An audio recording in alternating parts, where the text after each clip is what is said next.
경윤왕 예상팀장 권승철입니다. 우스급 설명해 드리도록 하겠습니다. 전일 추입을 허용하거나 추입을 당했었던 강자들이 결승전 진출에 실패하면서 토요경주보다 더 안정적인 편성이 짜여진 모습을 보여주고 있습니다. 이변 가능성은 크지 않아 보인다는 점, 저배당 중심으로 하는 전략이 필요하다는 점 말씀드리고 싶습니다. 광명우스컵 6경기는 자력 능력면에서 앞서 나가고 있는 황정현이 취평 선수들과 경합을 펼쳐 나가고 있는 상황이라는 점에서 서두르지만 않는다면 무난하게 우승을 찾아 나갈 수 있는 편성인 것 같습니다. 문제는 후착을 찾는 게 상당히 좀 까다로운데요. 그래도 노련한 조성래가 집중력 발휘해 나간다면 얼마든지 빼앗을 수 있다는 점에서 유리하다는 점, 유리해 보인다는 점 말씀드리고 싶습니다. 광명우스컵 7경기는 유성희가 인정받을 것 같습니다. 연예틀 2차권에 만족한 모습을 보여줬습니다만 상황에 따라서 저치기까지 나설 수 있기 때문에 인정받는 데 있어서는 큰 어려움 없다는 점 말씀드리고 싶은데, 주도력을 발휘해 나갈 수 있는 박지용을 활용해 나간다면 취입작전 무난하게 성공시킬 수 있다는 점 말씀드리고 싶습니다. 광명우스컵 8경주는 경주 간면에서 앞서 나가고 있는 김범준이 유리한 경주입니다. 하지만 최창훈이나 이진국이 후미권을 마크해 나가는 마크 다툼 펼쳐 나갈 수 있을 것 같은데, 오히려 파업에 동참했었던 최창훈과 이진국이라는 점에서 파업을 하지 않았었던 김범준하고 정면 대결 펼쳐 나간다면 김범준이 전일도처럼 또다시 힘든 경주가 될 수 있다는 점 말씀드리고 싶습니다. 광명우스컵 9경주는 강진원이 정신 차릴 것 같습니다. 아쉬움을 남겼었던 강진원, 결승 가야 되는데 결승 가지 못한 모습을 보여주긴 했습니다만 편성 자체가 여유가 있기 때문에 유리한 경주가 될 가능성이 상당히 높아요. 청평팀 선배 이규봉이 있긴 합니다. 적극적으로 챙겨 나갈 수 있느냐가 관건이라는 점 말씀드리고 싶은데, 챙기기보다는 아무래도 주도력을 발휘해 나갈 수 있는 황영근이라든지 김원호를 활용해 나가는 작전 펼쳐 나갈 것으로 생각된다는 점 말씀드릴 수가 있겠고요. 우스컵 10경주는 앞선 기량을 발휘해 나가고 있는 박성현을 중심으로 후착을 찾는 경주라는 점 말씀드리고 싶습니다. 마땅히 연합을 이뤄 나갈 만한 선수가 없기 때문에 후착권은 얼마든지 변수 가능하다는 점 말씀드리고 싶습니다. 결승 11경주는 이용주를 중심으로 하는 충청권 선수들과 과거 동서울팀 선수들이 맞대결 펼쳐 나가는 경주가 될 것 같은데요. 탑에 나선다면 아무래도 박지영이 금요경주처럼 이용주를 활용해 나가면서 승부거리 조절해 나갈 가능성 상당히 높다는 점 말씀드리고 싶은데, 전일 보니까 이용주의 경주감도 상당히 좋습니다. 충청권 후배들 활용해 나가게 된다면 변수가 만들어질 수 있다는 점 말씀드리고 싶습니다. 그럼 광명우스컵 6경주부터 본격적인 예상편 실시해 보도록 하겠습니다.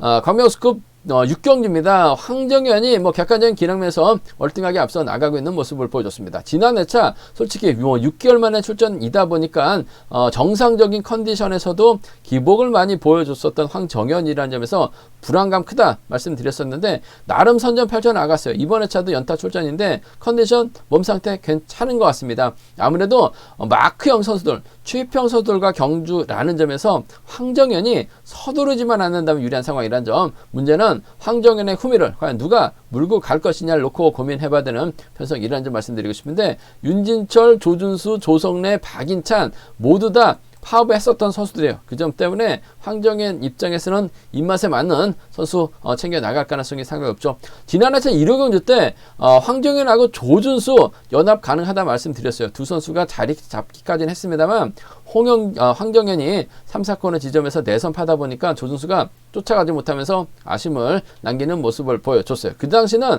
파업과 비파업으로 양분할 수 있었습니다만 지금은 전부 다 파업했던 선수들이기 때문에 황정현이 노골적으로 조준수 챙겨 나갈 수 있는 입장은 아닌 것 같습니다. 그 점 때문에 노련한 조성래와 전략적인 타협 찾아 나갈 가능성이 상당히 높죠. 이래저래 빼앗는 작전 가능할 것 같습니다. 빠른 시속이라고 한다면 조성래가 차를 붙이지 못할 가능성이 상당히 높아요. 하지만 이번 편성 눈을 씻고 찾아봐도 시속감 좋은 선수가 황정현밖에 없는데, 황정현이 나가지 않는다면 선발급 선수들 선행 시속밖에 안 나와요. 그 점 때문에 얼마든지 조성래가 황정현의 뒤를 물고 갈 가능성이 상당히 높을 것 같습니다. 5번하고 3번의 동반 입상 쪽에 5번하고 3번, 5번과 3번의 동반 입상 쪽에 우선의 봐달라는 말씀 전해드릴 수가 있겠고, 조성래를 견제해 나가기 위해서는 조준수하고 윤진철을 후미에다 둘 가능성 상당히 높다는 점 말씀드리고 싶은데, 아무래도 발주대 좀 살려나갈 수 있는 윤진철과의 전략적인 연합이 차선이라는 점 말씀드리고 싶습니다. 5번하고 3번의 동반 입상, 5번하고 3번, 5번과 3번의 동반 입상 쪽에 우선하시되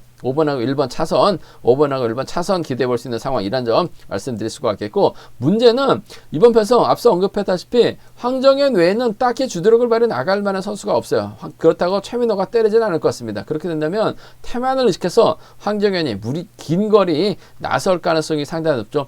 긴 거리 승부 펼쳐 나가게 된다면 조성래가 얼씨구나 황정현의 뒤를 물고 간 다음에 직선 크게 넘어서는 작전도 가능하다는 점 말씀드리고 싶습니다. 그 점 때문에 조성래 뒤를 물고 갈 수 있는 선수 찾아봐야 될 것 같은데, 박인찬이 후미권 공략해 나갈 가능성 상당히 높아요. 박인찬, 여기에 윤진철을 기대해 나가는 3번과 4번의 동반 입상, 3번과 1번의 동반 입상 정도는 3, 4하고 3일 정도는 공략해 볼 수 있는 상황이란 점. 황정현이 다시금 조준수를 챙겨 나갈 수도 있어요. 그러다 죽을 수도 있기 때문에 이번 편에서 3, 4나 3일 노려볼 수 있는 차권 경주라는 점 말씀드리고 싶은데, 기본적인 전략은 황정현 인정해야 됩니다. 조성래와 동반 입상이 매우 기대가 된다는 점, 수도권 선배 윤진철 챙겨줄 수 있다는 점 말씀드리고 싶습니다.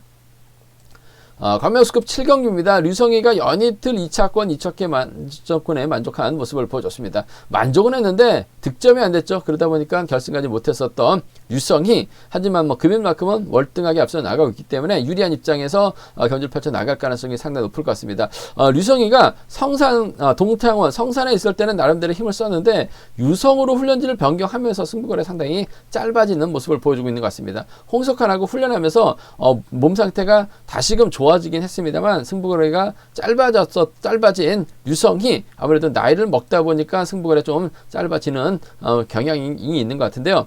박지웅의 선행을 활용해 나갈 것 같습니다. 박지웅이 힘을 쓰고 류성희가 몰고 가서 추입해 나가는 작전 펼쳐 나갈 가능성이 상당히 높죠. 전에 박지웅 고전하면서 죽을 쓰면서 아쉬움을 남긴 모습을 보여주긴 했습니다만, 이번 편에서 박지웅의 선행탐을 뺏을 만한 선수가 남영찬밖에 없어요. 그 점 때문에 박지웅이 긴 거리 나서고 류성희가 이를 활용해 나가면서 승부 타이밍 조절해 나간다면 3번과 7번의 전략적인 연합으로 3번과 7번 전략적인 연합 충분히 가능하다는 점 말씀드릴 수가 있겠고, 남영찬이 받아가면 됩니다. 봤는데 귀신 같은 남영찬 가끔 선행 승부도 나서요. 그 점 때문에 3번과 4번의 동반 입상 정도는 3번과 4번의 동반 입상 정도는 충분히 노려볼 수 있는 차선책으로 공략해 볼 수 있는 상황이라는 점 말씀드리고 싶습니다. 3, 7하고 3, 4 두 차권인데 3번과 7번 쪽에 우선하신 전략 필요하다는 점 말씀드릴 수가 있겠고, 이번 편성도 한번 노려봐야 될 걸 앞선에서 말씀드렸다시피 류성희가 승부거리에 상당히 짧다는 점, 전일도 박중희 양쪽 앞선에서 때려주는 선수 본인의 타이밍을 빼앗으면 박중희 넘어서지 못하는 모습을 보여주고 있어요. 그 점 때문에 이료경제의 강한 사나입니다. 남영찬 기습도 가능하죠. 끌어내서 터는 작전도 가능할 것 같습니다. 조성인의 기습을 남영찬이 몰고 가거나 조성인이 때리고 남영찬이 때리고 조성인이 끌어내가지고 몸싸움이 약한 박지웅을 견제에 나선다면 제가 봤을 때 남영찬 머리도 충분히 가능할 것 같습니다. 그 점 때문에 남영찬 머리 놓고 조성윤 박지웅을 공략해 나가는 4번하고 5번, 4번하고 7번은 노림수로 가져가 볼 수 있다는 점 말씀드리고 싶은데, 편성 자체가 여유가 있어요. 류성이 인정해야 될 것 같습니다. 때리고 치비면은 박지웅입니다. 받아간다면 남영찬이라는 점 말씀드리고 싶습니다. 광명수급 8경주입니다. 이번 편에서 김범준이 인정받아야 될 것 같습니다. 하지만 전일도 좀 잔머리 굴리다가 아쉬움을 남겼어요. 머리만 쳤었더라면 결승 가서 더 좋은 점수대를 올릴 수가 있었을 것 같습니다만 아쉬움을 남겼었던 김범준, 하지만 이력 경주만큼은 인정받는 데 있어서 어려움 없을 것 같습니다. 김범준이 때릴 수도 있어요. 하지만 때리기보다는 최창훈의 선행을 적극 활용해 나가면서 타이밍 조절해 나갈 가능성이 상당히 높죠. 최창훈도 요즘 들어서 아무래도 파업을 했다 보니까 몸이 예전 같지는 않은 것 같습니다. 힘을 쓰는 작전보다는 후미권 공략해 나가는 경주가 많다는 점 말씀드리고 싶은데, 초반부터 김범준의 뒤를 쫓아가기만 하면 됩니다. 상황에 따라서 최창훈이 힘을 쓰고 김범준이 몰고 간다면 수도권 협공 가능하기 때문에 지켜줄 수는 있다고 봐요. 5번하고 3번의 동반 입상 쪽에 5번하고 3번 동반 입상 쪽에 우선에 봐달라는 말씀 전해드릴 수가 있겠고, 최창훈이 때리면 이진국이 김범준의 뒤를 물고 갑니다. 차분하게 쫓아가요. 5번하고 1번은 5번은 차선 기대해 볼 수 있는 상황이라는 점 말씀드리고 싶습니다. 김범준을 중심으로 최창훈하고 이진국인데 최창훈 쪽에 좀 더 우선에 봐달라는 말씀 전해드릴 수가 있겠고, 이번 편성도 김범준 하는 거 보니까 좀 기다리는 경기 운영 펼쳐 나가고 있는 것 같습니다. 그 점 때문에 파업을 했었던 최창훈과 이진국이 연합을 펼쳐 나가고 김정이 받아가게 된다면 김범준 또다시 순발력 잃고 고전할 가능성도 상당히 높아요. 그 점 때문에 최창훈의 강공입니다. 최창훈을 중심으로 이진국하고 받아갈 수 있는 김재웅을 공략해 나가는 3번과 1번의 동반 입상, 3번과 4번의 동반 입상 정도는 노려볼 수 있죠. 하지만 기본적인 전략은 김범준 인정하고 최창훈, 이진국인데 최창훈 쪽에 우선에 봐달라는 말씀을 전해드리고 싶습니다. 광명스컵 9경주입니다. 이번 편에서 강진원도 마찬가지예요. 결승 가야 되는 선수가 결승 가지 못하면서 아쉬움을 남긴 모습을 보여주고 있습니다. 초조 부담 있고 있는데 아무래도 강진원이 예전에 그 결승전에서도 한 바퀴 때려서 버텨냈었던 강진원입니다. 직접 이끌어 나가는 작전도 가능하다는 점 말씀드리고 싶은데, 뭐 본인이 머리로 나서고 있는 상황이라는 점, 결승전도 결승전 진출이 달려있는 특별한 경주도 아니기 때문에 강진원 힘을 쓸 필요가 없을 것 같습니다. 힘을 쓸 수 있는 황영근, 김원호를 활용해 나가려고 할 가능성이 상당히 높아요. 단 변수가 있습니다. 아무래도 청평팀 선수인 이규봉을 챙겨주는 작전도 가능하다는 점이 변수가 될 것 같은데, 아무래도 강진원이 이규봉을 노골적으로 챙겨 나가기 위해서는 황영근과 김원호를 넘어서서 저치기 타이밍까지 잡아 나가야 되는데 저치기가 쉽지만 않을 것 같습니다. 물론 저치기 나설 수는 있을 것 같습니다. 하지만 승부거리가 상당히 짧은 강진원 입장에서는 황영근하고 김원호 나중에 만나요. 다음 주에 만날 수 있고 다다음 주에 만날 수 있을 것 같습니다. 최근에 조만간에 만날 가능성이 상당히 높기 때문에 이들을 활용해 나가는 작전을 좀 더 먼저 신경 쓸 가능성이 상당히 높죠. 물론 금요경주 때 이규봉 2차권까지 진입하면서 선전 펼쳐 나갔습니다만 강진원이 챙겨 나가기는 버거울 것 같습니다. 황영근 동반 입상 경험 갖고 있고 김원호와 협공 가능하다는 점 말씀드리고 싶은데, 아무래도 김원호가 1위 경주 강하죠. 그 점 때문에 4번하고 6번의 전략적인 연합입니다. 4번과 6번의 전략적인 연합 쪽에 우선 하시되 4번하고 5번은 차선으로, 4번하고 5번은 차선으로 공략해 볼 수 있는, 노려볼 수 있는 상황이란 점 말씀드리면서 변수 한번 노려봐야죠. 이진원이 창평팀 이규봉 챙겨 나가려고 합니다. 그러면 황영근하고 김원호가 힘을 쓰려고 할 가능성이 상당히 높죠. 이들을 활용해 나갈 수 있는 윤승규의 직선 추입발 한번 기대해 봐야 될 것 같습니다. 전일은 고전했어요. 하지만 금요경주 때 강동규가 빠른 시속력을 발휘해 나갔었는데 직선에서 머리 들고 추입해 나갔었던 윤승규입니다. 강진원이 한 명을 선택할 가능성이 상당히 높은데 선택되지 않은 사람은 힘을 쓸 가능성이 상당히 높죠. 윤승규가 몰고 가서 추입력 발휘해 나가기만 하면 돼요. 그 점 때문에 윤승규 중심으로 황영근, 김원호 1번, 5번, 1번, 6번 노려볼 수 있는 상황 경주라는 점 말씀드리고 싶은데, 이런 편성 강진원이 유리할 것 같습니다. 이규봉보다는 때릴 수 있는 황영근이나 김원호 중에서, 그 중에서도 김원호하고 전략적인 연합 펼쳐 나갈 가능성이 좀 더 높지 않을까 생각해 볼 수가 있습니다.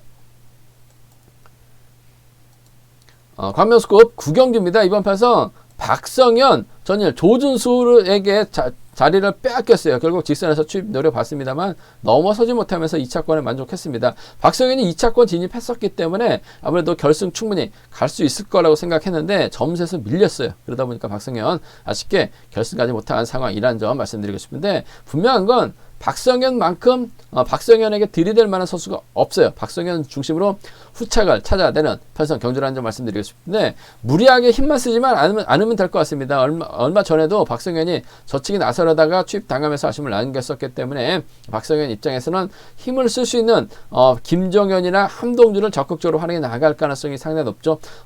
경상 충청권 연대라고 한다면 김명래가 있을 것 같고, 이상현은 또 파업하지 않았었던 선수이기 때문에 이성현의 뒤를 놓고 상당히 좀 복잡하게 흘러갈 가능성 상당히 높을 것 같습니다. 하지만 전 개인적으로 이성현과 함동준 전략진 연합 한번 기대해 봐야 될 것 같습니다. 의정부 공고 선후배라는 점, 함동주가 컨디션이 나쁘다면은 권하드리지 않는데 함동주도 선행력을 갖춘 선수라는 점, 마크도 가능하고 끌어내서 받아갈 수 있는 작전도 가능합니다. 그 점 때문에 4번하고 6번의 전략적인 연합 쪽에 4번과 6번의 전략적인 연합 쪽에 의정부공과 선후배들의 협공 가능성 쪽에 우선에 봐달라는 말씀 전해드릴 수가 있겠고, 함동주 입장에서는 청평팀이죠. 아무래도 이상현 앞으로 자리 잡을 가능성 상당히 높아요. 그렇게 된다면 박성현 입장에서는 파업하지 않았었던 함동주를 활용해 나가기 위해서 이상현을 뒤에다 붙일 가능성도 상당히 높아요. 김종현도 전일 보니까 시속감은 괜찮았습니다만 파업을 했었던 선수죠. 이상현이 박성현이 노골적으로 챙겨나갈 이유는 없을 것 같습니다. 뭐 김명래가 충청권 연합도 가능하다는 점, 발주대 위치도 좋기 때문에 초반 김성현의 뒤를 물고 갈 수는 있을 것 같습니다만 요즘 하는 거 봐서는 다리 상태가 무거워요. 풀리지가 않았어요. 그 점 때문에 좀 이상현의 선정 가능성 쪽을 기대하는 4번과 3번을 차선으로 가져가고 싶은 편성 경주라는 점 말씀드리고 싶습니다. 4번, 6번이 우선이 돼야 될 것 같습니다. 4번하고 3번은 차선으로 가져가 볼 수 있는, 공략해 볼 수 있는 상황이라는 점 말씀드릴 수가 있겠는데, 이번 편성도 뭐 박성현의 기세가 원체 좋아요. 후미권에서 딱히 변수를 만들어낼 만한 시속감 좋은 선수가 없고 추임력 좋은 선수가 없어요. 그 점 때문에 4번하고 6번, 4번하고 3번 안에서 해답 찾아볼 수 있는 편성 경주라는 점 말씀드리고 싶습니다. 광명우스컵 결승 11경주입니다. 이번 편성 상당히 좀 두 개 라인으로 짜여졌습니다. 이로키하고 이찬호, 강동규가 충북 개인인 과거 미연팀 선수들인데 여기에 이용주까지 충청권 여대회에 가세하고 있는 상황인 것 같습니다. 반대로 과거 동서울팀 선수들이죠. 양진우하고 이용희가 협공을 펼쳐나갈 수 있는 상황인 것 같은데, 조직력만 본다면, 경주 운영 능력만 본다면 과거 동서울이 월등합니다. 하지만 희속감은 아무래도 충청권 선수들이 월등하죠. 그 점 때문에 정면 대결도 불가피한 상황이라는 점 말씀드리고 싶은데, 정면 대결보다는 뭐 타협점을 찾아 나갈 가능성이 상당히 높을 것 같습니다. 타협점 찾아 나간다면 박정희 인정받을 가능성이 상당히 높죠. 금요 경주처럼 이용주가 힘을 쓸 것 같습니다. 후배들 활용해 나가면서 젖히고 박정희 이를 활용해 나가면서 짧게 가져가는, 이용주도 전일 젖히니까 11초 때 초반 시성이 나왔었죠. 박정희 물고 가서 슈페 나가는 작전, 금요 경주처럼 하기만 하면 됩니다. 7번과 2번의 동반 입장 쪽에 우선 하시되 못 달 수도 있을 것 같아요. 복승까지는 함께 염두하시는 전략이 필요하다는 점 말씀드리고 싶습니다. 7번, 2번 쪽에 이번 편성 우선에 봐달라는 말씀을 전해드릴 수가 있겠고, 7번과 3번 이용이는 초반 막해 나갈 가능성이 상당히 높죠. 7번과 3번은 차선으로 공략해 볼 수 있는 상황이란 점 말씀드리고 싶습니다. 7위가 먼저입니다. 복승까지 함께 염두하시되 7번하고 3번은 차선으로 가져가 볼 수 있다는 점 말씀드릴 수가 있겠고, 이번 편성 앞선에서 언급했다시피 충청권 선수들이 연합 펼쳐 나간다면 아무래도 이찬호, 강동규 때리고 이로키도 때릴 수가 있죠. 이용주가 이를 활용해 나가면서 완급 조절에 나간다면 박정희 미처 취입 나서지 못할 가능성도 상당히 높다는 점 말씀드리고 싶습니다. 그 점 때문에 이번 편성 충청권이 뭉친다면 이용지를 중심으로 이로키입니다. 연이틀 컨디션 괜찮았었던 이로키, 금요 경주 때는 이로키와 김규봉 권해드려서 좋은 배당 안겨드렸었죠. 이용주가 이로키를 활용해 나가는 작전, 강동규가 때리고 이용주가 몰고 갈 수도 있어요. 그 점 때문에 2번하고 6번 정도는 과감하게 한번 노려볼 수 있는 상황이란 점에서 2번하고 1번, 2번하고 6번은 노림수라는 점 말씀드리고 싶은데, 그래도 뭐 객관적인 기량 면에서는 이용주도 욕심부리지는 않을 것 같습니다. 타협점을 찾아 나가려고 할 것 같아요. 이용주가 때리고 박정희 취입해 나가는 박지영과 이용주의 전략적인 연합이죠. 이용희가 쫓아 들어간다면 7번과 3번은 차선으로 가져가 볼 수 있는 편성이라는 점 말씀드리고 싶습니다. 우스컵 설명은 여기까지입니다. 본장이나 지점에서 경륜왕 책을 구입하신 다음에 저의 설명을 참조하신다면 경주 분석에 있어서 좋은 도움이 많이 되실 것으로 생각하고 있습니다. 네이버나 다음에서 경륜왕 검색하신 다음에 다운받으시게 된다면 인터넷에서 PDF로 경륜왕 똑같은 거 보실 수가 있을 것 같고요. 플레이스토어에서 경륜왕 다운받으시게 된다면 핸드폰으로도 경륜왕 보실 수 있다는 점 말씀드리고 싶습니다. 저의 설명이 경주 분석에 도움이 되셨다면 좋아요, 구독 부탁드리겠습니다. 잠시 후 특성급에서 다시 설명해 드리도록 하겠습니다.